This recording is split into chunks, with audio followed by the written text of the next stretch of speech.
Hello everybody, it's James here, and today I'm really pleased to invite a superstar you might recognize, as he is currently a well-known table tennis commentator, player, and YouTuber. He has over 1 million subscribers on his YouTube channel. Apart from that, he used to be an actor, voice actor, and comedian. Let us welcome Adam Barbaro. Hey!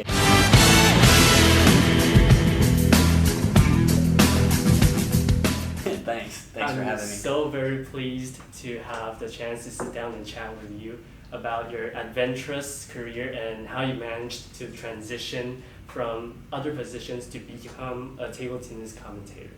So first of all, I know I have already asked you this question when we first met, but I'm still really curious about what got you into table tennis commentary, since table tennis is not considered a popular sport in the States, and what inspired you to pursue it as a career? I won a competition online called The Voice of Table Tennis. This is my second time auditioning. In 2011 I auditioned, I was one of the 5 finalists, but either way I wasn't chosen. So in 2014 I came back and tried again, and things worked out in my favor. Yeah, I asked a friend, "You think I could have a career commentating table tennis?" He said, "In English?" I said, "Yeah." He goes, "No market, not enough business, no, you'd have to do other sports." And I thought, that's a shame. Table tennis is my favorite sport. I like sports, I like a lot of sports, but table tennis is my favorite, so it'd be cool if I could focus on that. Then I had a job and negotiated an okay deal and found out that he was wrong. I could actually make a living doing that. In terms of the United States, yeah, table tennis is very popular as a hobby, like ping pong. Everyone grows up playing. People all love to play, but it's not seen as a sport. Most people are never exposed to professional equipment or spin or competitions. For me, I'm very thankful that I was exposed to it and sort of got to discover what life can be like and what table tennis can be like when you can spin the ball. So yeah, in terms of pursuing a career, I think it's ever evolving. I don't know what my career will be in a year, in 5 years, who knows. But in the meantime, I love commentating table tennis. I love the sport and imagine I will for the rest of my life. And yeah, we'll see how things go, but in the meantime, I'm happy. Just a little bit off topic. So how did you get involved in table tennis? My dad loved table tennis. He was a very athletic guy. He was scouted twice for professional baseball, and as he would have told the story when he was alive, once he was 22, and they thought he would grow another, 6 inches, put on 30 pounds of muscle, and my dad was like, "No, I'm fully grown," and they thought, "No, we'll get you big and you can be a major league star." My dad's like, "No, I'm going for my PhD." He knew he was taking the academic path, and then again at 27 when he was playing baseball, they thought the same thing. And he's like, I'm flattered, but yeah, I'm not good enough to be pro. I'm working on my PhD. So we grew up playing baseball and basketball and soccer or football to much of the world, and played ping pong on the driveway. My dad loved to play with us. He would just keep the ball on the table. Occasionally he'd hit a little bit of spin, and then we'd miss it completely, which was fun but frustrating at the same time, but impressive. It was inspiring. That's when you started to realize, of all of the sports you picked up, like table tennis is the one you would pursue? Or? Not necessarily. I think at that point I just realized there was a lot more to table tennis than I realized, and it was really addictive and interesting and fun. Satisfying, but creative. The first time I tried this professional racket, I couldn't control the ball. My first 3 shots all flew off the table. It's too bouncy. Yeah, way too bouncy, tough to control. Yeah. Like nothing I'd ever played with. Mm-hmm. But then I'm like, okay, maybe I'll just slow down. And I can see how fast it spins the ball.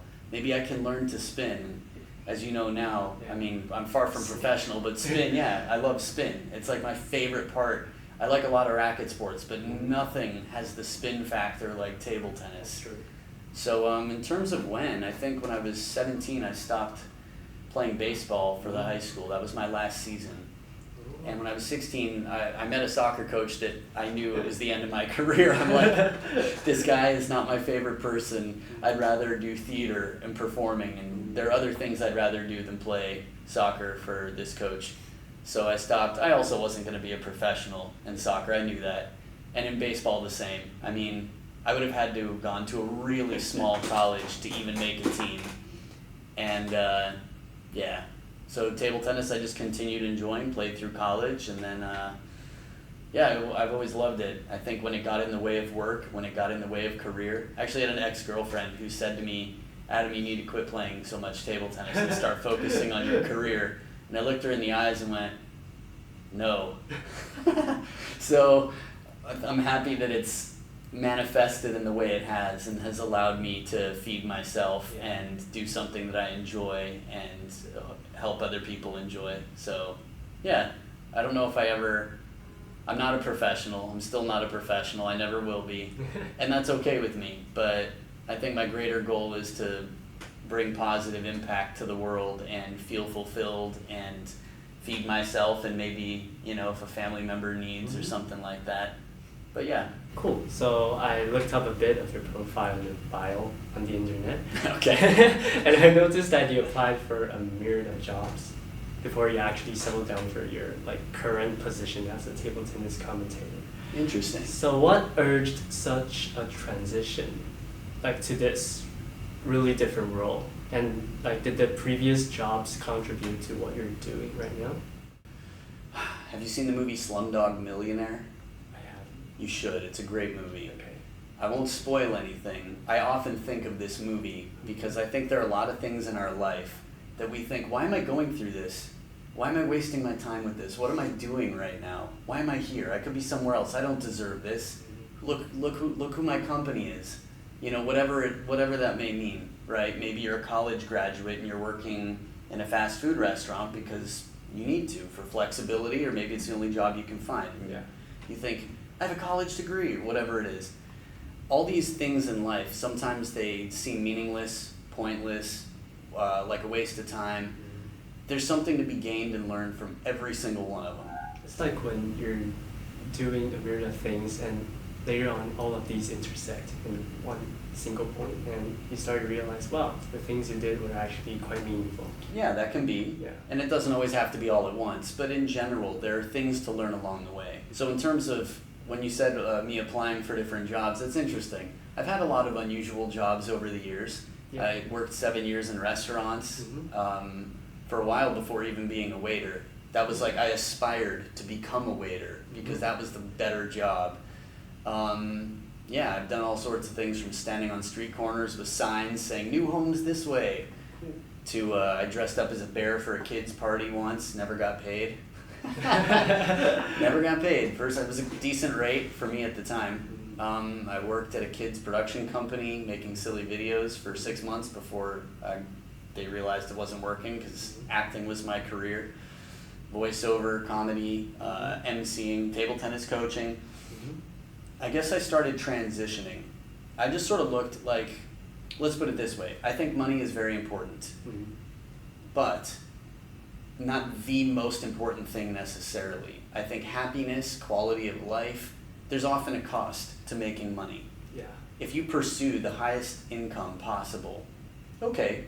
A lot of the time, though, that's not going to lead to satisfaction or quality connections with people, family members, community, rest. I know a lot of people that work incredibly hard and make really good money for it. And that's a choice. For me, I felt like from fairly early on, I wanted to be careful not to just pursue money. I would like to find the highest intersection of something that I enjoy, that fulfills me, that makes me feel like I'm making a positive impact in the world.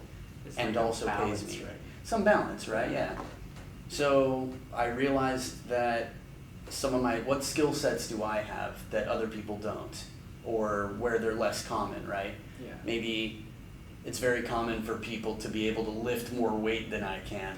So maybe my best opportunity is not to be someone like a security guard or someone who's doing manual labor. I thought my skill sets involve engaging people, speaking without practice, right? Just improvising. Yeah. How can this be something that I can use in a way that I enjoy? Because I like people a lot. I like talking to people. I like listening to people. Interaction, yeah. Meeting people, entertaining people. It's really fun for me. I love making people laugh and smile and feel good. So yeah, emceeing became decent work for me. I did stand-up comedy. A friend saw me do stand-up and said, hey, you want to MC some events for us, like corporate events? And I said, oh, I don't have any experience with that. He's like, I think you'll be fine. So I did it, and it went wonderfully, and that was the best I had ever earned at that time in my life. I was like, oh cool, I could do more of this. And then table tennis started leading to more opportunities with coaching, with emceeing events, parties. So I did a lot of that. And always just sort of kept my eyes open for how could I improve the quality. Like I learned at a fairly young age that I loved traveling and I wanted to do it more. So I thought, how can I travel? Traveling's really expensive. Like basically I got sponsored to go to Vietnam to play table tennis. And I wasn't one of the best players. I was actually one of the weaker players, and that was fine. But I felt like I could bring entertainment value. And they covered my flights, but not my hotel or my food. And some of the better players, their flights, their hotel, their food, everything was covered. And that made me think, that's what I need to do. But then I thought, even if they pay for everything, even if I don't spend a penny while I'm on this trip, I still have to pay bills back home. Yeah. That's opportunity cost. I'm losing if I'm not earning. Right? So I thought, how could I get a job that covers everything? The travel, the food, the hotel, and pays me better than what I get paid in Los Angeles. And my idea was having a table tennis travel show, making a TV show. Like a world tour? Something like that. And so I pursued it in 2013 and got some interest. And it didn't pan out to becoming a full-on TV show. And I tried different things for a while. I fell into commentating in 2014. And in 2019, when I revived my YouTube channel, that was a decision. That was like, well, my brother told me, he said, why don't you just do it on your YouTube channel? And I thought, but that's so slow. I mean, it could take me years, like 10 years to get 100,000 subscribers. And TV, I could have millions of people watching, like the first season if it goes well. And fortunately, it was faster than that with YouTube. Yeah, that was really fast. Yeah, there was some decent progress, so I'm thankful for that. And we'll still see. I'm always sort of keeping my eyes open for opportunity, but just getting a little bit more selective about how I spend my time, because the more things work out, the more people want your time. Yeah. And that's flattering and good, and I understand. But I have to choose because I have a finite amount of time and I can't say yes to everything. That's true. So I'm living and learning, but we'll see where the future takes me. That's a long answer to your question. Great. So since you're now such a renowned commentator, what are the essential skills required to become a successful table tennis commentator, and how have you developed these abilities? In terms of commentating table tennis, the sport is a big sport, but it's not at NBA levels yet. Yeah. So for me, as much as I'd like to I could pat myself on the back and be like, hey, you've done a wonderful job or whatever. The truth is, I'm also very fortunate that my favorite sport is not globally dominant from a commercial standpoint, right? Yeah. There aren't people yet wearing Malong and Shushin jerseys or Mima Ito jerseys commonly on the street like they do Kobe Bryant, LeBron James. Maybe one day, that's a hope of mine. But the fact that table tennis is still a growing sport and mid-level, I feel while there have been other commentators that have done a wonderful job, I feel like it would have been much tougher for me to become a full-time NBA commentator. For the sport. Yeah. I'd probably have to work my way up the food chain very slowly, like maybe local high school basketball, college basketball, maybe, and see where it goes. Table tennis, I was fortunate to win that competition one year when there weren't as many applicants, so that was also lucky for me. In 2011, I think there were over 100 applicants, so I was flattered that I was one of the 5 finalists, but wasn't one of the 2 choices. Yeah, in 2014 there were less people, so that worked out in my favor. Advice for commentating. Well, first of all, I would like to preface this by saying I have a lot to learn, and I have a lot of room for improvement, and I hope to continue improving and learning and growing. Okay. Second, some thoughts that I have that over, I guess, the last 8 or 9 years of commentating, I think of it differently.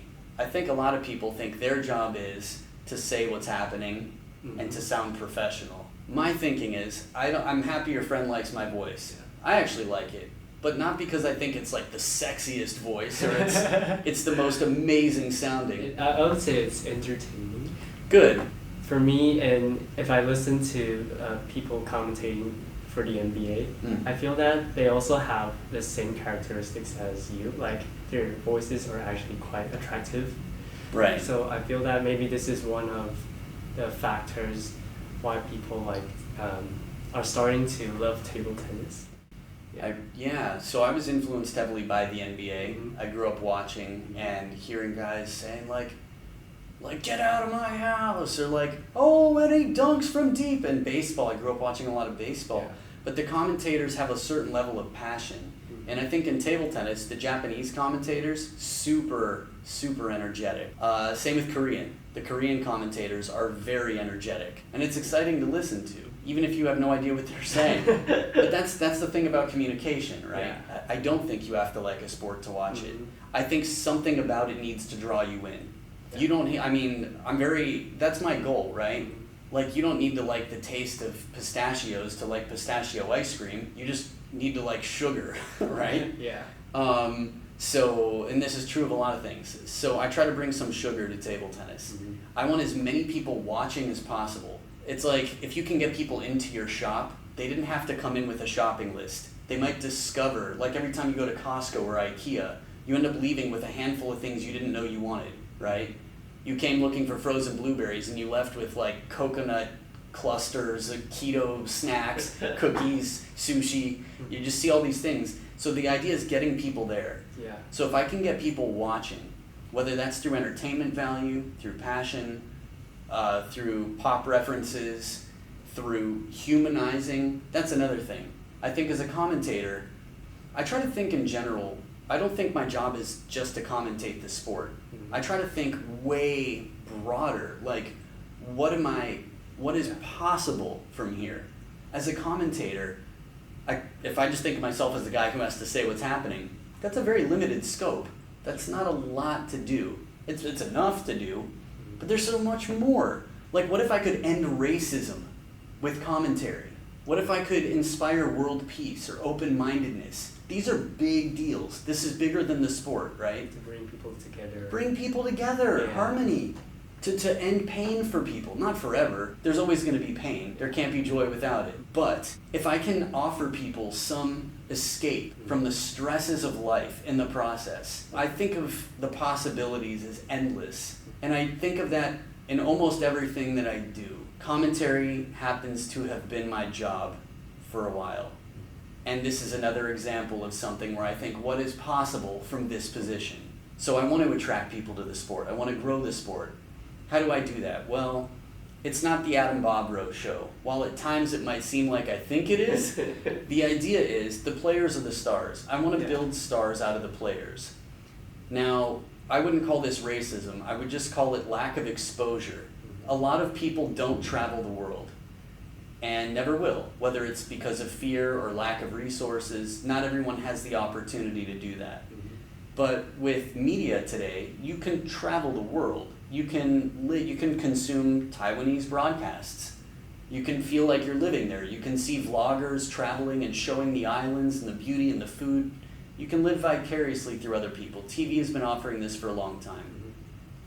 But with the language barriers, a lot of people, and cultural differences, people don't necessarily understand other people's cultures. Yeah.